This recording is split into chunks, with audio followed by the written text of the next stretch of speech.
আজ 25শে ফেব্রুয়ারি জাতির ইতিহাসে এক রক্তাক্ত এবং বেদনা বিধুর দিন।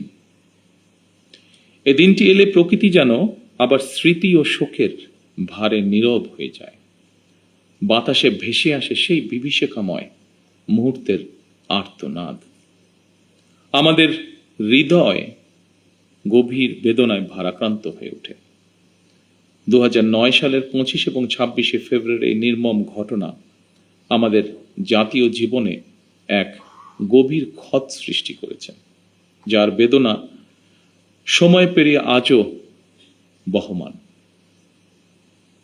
দীর্ঘ 17 বছর পরে শহীদদের স্মৃতি বিজড়িত এই প্রাঙ্গণে আজ আমার কণ্ঠ কিছুটা স্বাভাবিকভাবে ভারী হয়ে উঠছে।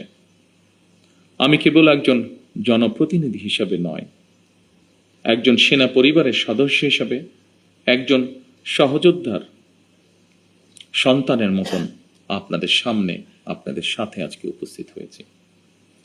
2009 সালে সেই বিভীষিকাময় ঘটনায় 57 জন মেধাবী ও দেশপ্রেমিক সেনা কর্মকর্তা সহ মোট 74টি প্রাণ ঝরে গিয়েছিল।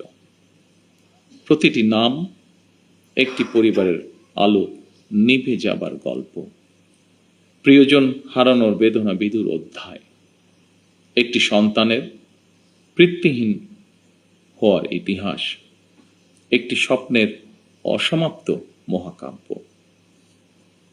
আমি দেশে প্রত্যাবর্তনের পরপরই বনানী সামরিক কবরস্থানে গিয়ে শহীদ সেনা কর্মকর্তাদের কবরের পাশে দাঁড়িয়ে উপলব্ধি করেছি গত 17 বছরে আপনাদের দুর্বিষহ সংগ্রাম, অপরিসীম ত্যাগ আর দাঁড়ে দাঁড়ে ঘুরে বিচার না পাওয়ার নিদারুণ যন্ত্রণা। সম্মানিত উপস্থিতিবৃন্দ, আমি বিশ্বাস করি পিলখানার ঘটনাকে রাষ্ট্রীয় মর্যাদায় স্মরণ করা আমাদের জাতীয় দায়িত্ব। 25 ও 26শে ফেব্রুয়ারি ঘটনাকে ইতিহাসে রাষ্ট্রীয় মর্যাদা না দিলে ভবিষ্যৎ প্রজন্ম আমাদেরকে হয়তো ক্ষমা করবে না। তাই সেনাবাহিনীও আপনাদের সঙ্গে আলোচনা করে 25 এবং 26শে ফেব্রুয়ারি স্মৃতিকে অম্লান করে রাখতে বর্তমান সরকার ইনশাল্লাহ কাজ করবে।